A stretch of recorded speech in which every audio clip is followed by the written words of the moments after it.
Long, long time ago, there was nothing, nothing, and nothing.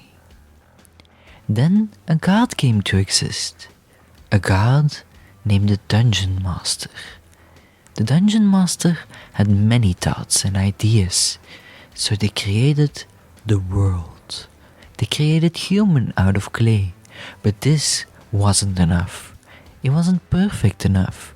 It wasn't detailed enough. It wasn't strong enough. Then everything changed when the Dungeon Master got a machine. A holy machine that could create everything out of a goopy substance. The Thing Maker. We got a resin printer for our birthday. We thought a lot about this before actually asking for it, since 3D resin printers tend to not be very environmentally friendly.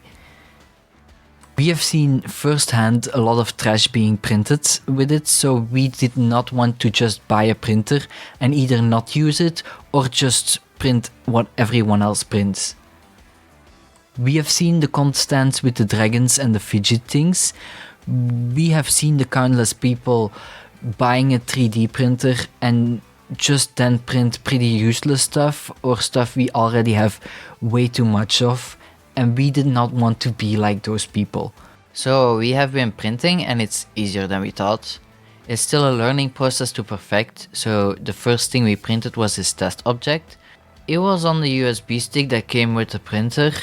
Now I'm looking for ideas on how to use it so it won't be wasted, because we're trying to avoid waste. Maybe I can use this for a lamp, or since it can fit over a mini, we can use it for a trap. Something to hang in the air. We can paint it and we can see what we use it for.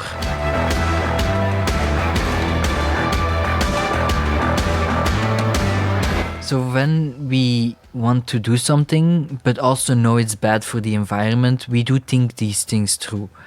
Since resin itself is bad for the environment, we had to think about it very carefully. Everybody does things that might be good or bad for the environment. Some people compost, own a car, use public transport, or might buy from unethical companies. This just to say that everybody does things that are good or bad for the environment.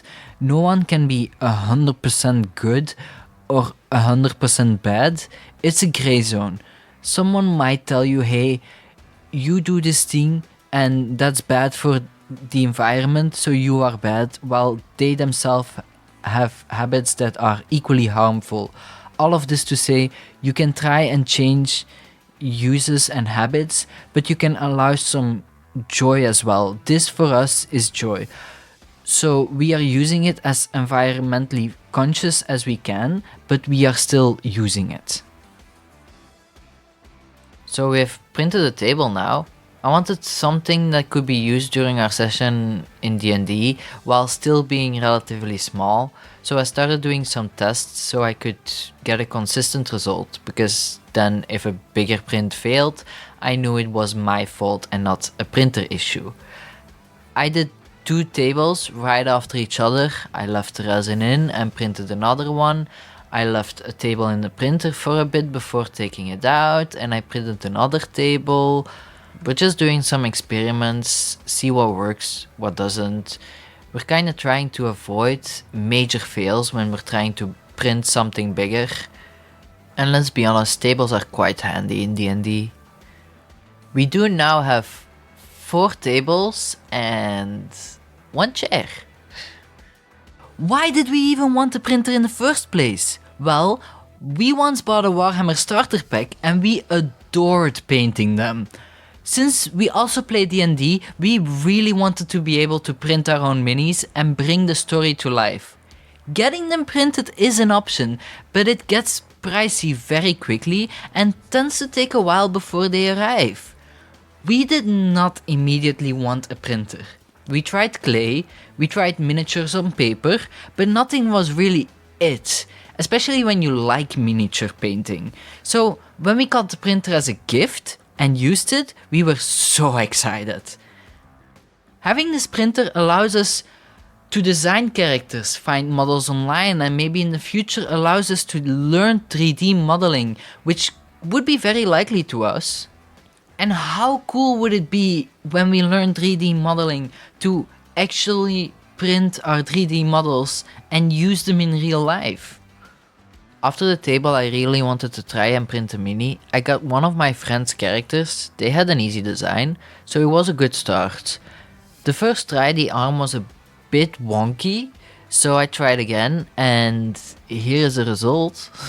I wanted to try to print this mini again a third time just to perfect it, but I also added some other things to the build plate because I wanted to print multiple things at the same time, like this wardrobe, a horse, a doghouse, and a crate. The horse is nowhere to be found. The wardrobe next to it failed. Okay, but it failed in a great way though, because it looks like an old one from an abandoned house, and now I love that and I want to edit it. You can do that. Just give it to me. Thank you. The other things on the build plate did work quite well, and now I do have the itch for printing minis. So yeah, now I want to print many more. I got a model of one of our OCs, Callister, look at him. The details on this thing are fucking awesome. Look at this thing. The instrument has these small little details. Some part of it did fall off later because it was very, very tiny. But it's awesome, isn't it? Holy fuck. These things will definitely make my game look way cooler. I could print every monster on scale, make some monsters more or less intimidating, inspire ideas by adding items on the board. For me, it makes prepping also more fun. Now that crafting is added to it, I could make a list of things and print it. I can introduce monsters or reuse monsters I have already painted maybe. I think the beauty of Warhammer is mainly the minis, painting them, making them, collecting them, and it's fun to add that aspect to D&D. To actually make the minis and paint them, minis I will use and people will look at while we're playing.